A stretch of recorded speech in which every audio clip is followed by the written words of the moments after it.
I'm not even sure where to begin with this video. I think today I'm going to focus on procrastination because it's going on 4 o'clock in the afternoon, and I had a reminder go off in my phone at 10 o'clock this morning that said, make a YouTube video. And throughout the day, I've made excuses to delay making this video, where it was, man, I need to go get gas for the truck, push off the YouTube video. The propane tank ran out for the barbecue, push off the YouTube video. Stop off and visit my escrow officer because I'm driving by the beach, push off the YouTube video. And I don't know why I procrastinate so much. It has become a problem, and I'm trying to work on that problem because procrastination is just the killer of all things. So just like time kills all things. And this kind of leads me into the point I'm trying to make when it comes to real estate, since this channel is based on real estate. There's been a couple of vivid incidents where I can remember exactly what happened in my procrastination, either making or breaking a deal. So I used to do a lot of outreach to expired listings or listings that have been stagnant or off market for a while. And I remember this one time being somewhat of a novice agent. I sent a mailer out to a house in Manhattan Beach. I think it was like $2.4 million. It didn't sell. So I reached out to them and I mailed them a letter.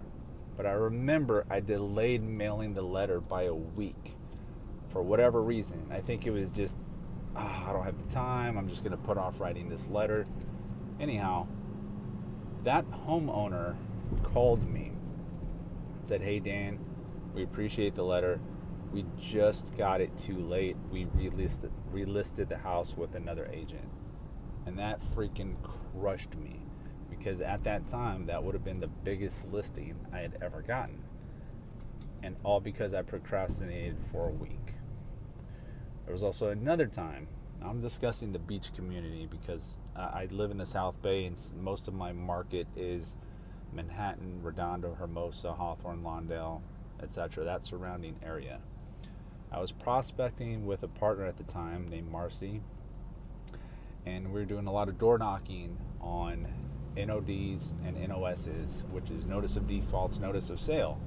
So I would configure a list in the week, vet each address to make sure it was worth pursuing, how late they were, or how delayed they were with making payments to the bank. Like, is it worth a door knocking trying to get the information? And at the end of the day, the goal was to get a phone number so we could continually reach out to these people and hopefully turn a door knock into a listing. So we're going through the day. We're probably up to about 8 or 10 door knocks. Mind you, it's very tough door knocking. You get a lot of no's, you get a lot of no answers, dogs barking, a lot of doors slammed in your face, especially when people are losing their home. They do not want to communicate with someone who's trying to prospect their house. So, we pull up to this house that's in El Segundo. House looks beat to shit. And I think Marcy was driving at the time. So I'm sitting passenger. We pull up to the house. And I told her out loud, I said, I don't want to door knock on this house. And she was like, get out of the car and go door knock on the house. And that push to get me out of the car to door knock onto the house turned into me and her signing that listing the following day. Now, if I would have procrastinated, I know we would have lost the listing, because when we got inside the house and we were discussing options and what we were there for, and short sale this, loan modification that, the girlfriend of the homeowner mentioned another top producer agent's name. And that if you guys know El Segundo, you know who I'm talking about. She mentions his name and said we should call him. And I was like, hell no, I got to get this thing signed right now, if not tomorrow. And in fact, That was the fastest I've ever signed a listing contract. 2 days from door knock. Door knock one day, came back the next day with paperwork, got him to commit, signed it. We closed the short sale in a matter of months. But procrastination is something I'm working on. And part of these videos are not intended for the masses. Part of them are intended for me to hold myself accountable, because I need to do better. And I don't feel like I procrastinate, but when it comes to the simplest things that I maybe a little fearful of, it's not even door knocking or anything. I think it's the fear of like the rejection, but maybe that's just a human reaction, right? I don't think none of us like the rejection. So I think we put off doing things because we're fearful of the outcome of whatever we're working on. Like maybe it's not going to be our best. Maybe we could have done better. Maybe that person's going to say no, right? It's like you're asking out a girlfriend or a boyfriend. It's like you get those butterflies in your stomach because you don't know what the answer is going to be. And it's partially exciting, but it's also fearful. So I got to turn that fear into excitement and not live in the what if, or what if things happen this way. I need to be like, well, I'm just door knocking and leave it at that. Or I'm just making a YouTube video and leave it at that. As opposed to reading past what I'm just doing. Because I need to break it down to the basics. I don't know if that makes sense, but I think I have a problem with creating a story in my head when there's no story, because I haven't even taken this first step, right? It's like, okay, well, what if I pick up the phone call and call this guy or this woman, and then they say no, and then I lose the listing, but I could have door knocked, or I could have done this. It's like, none of that's even happened. So I think I'm just psyching myself out, and that's where the procrastination comes in. So I just need to get over that. But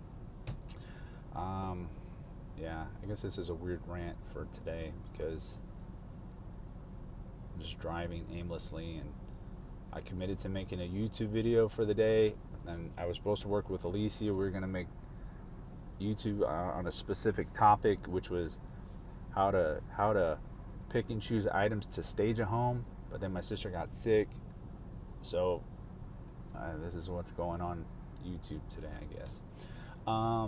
But if you guys saw my last YouTube video, I was doing a walkthrough with Alicia of the Gardena project.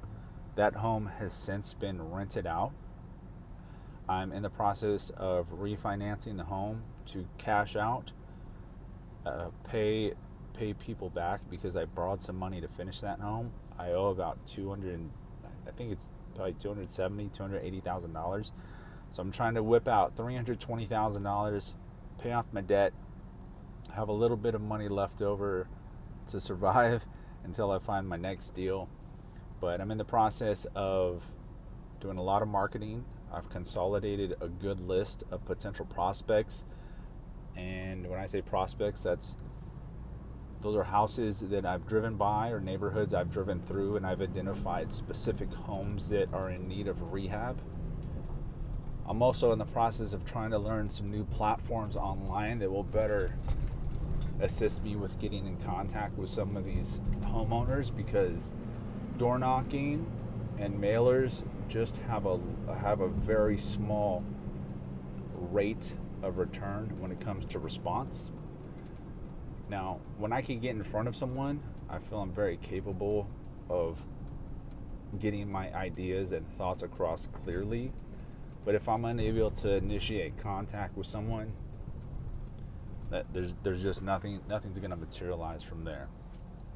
So I'm hoping I can get phone numbers for a lot of these people, start making contact with some, and start building my pipeline of potential deals. So within the next couple months, deals are going to start to come through the funnel, pop out the other end. But I guess we'll conclude that. This is about to be a 10-minute long video. If you stayed through this long with this weird rant, I appreciate it. Hopefully we'll be pumping out some content on a regular basis. So, all right. See you on the next one.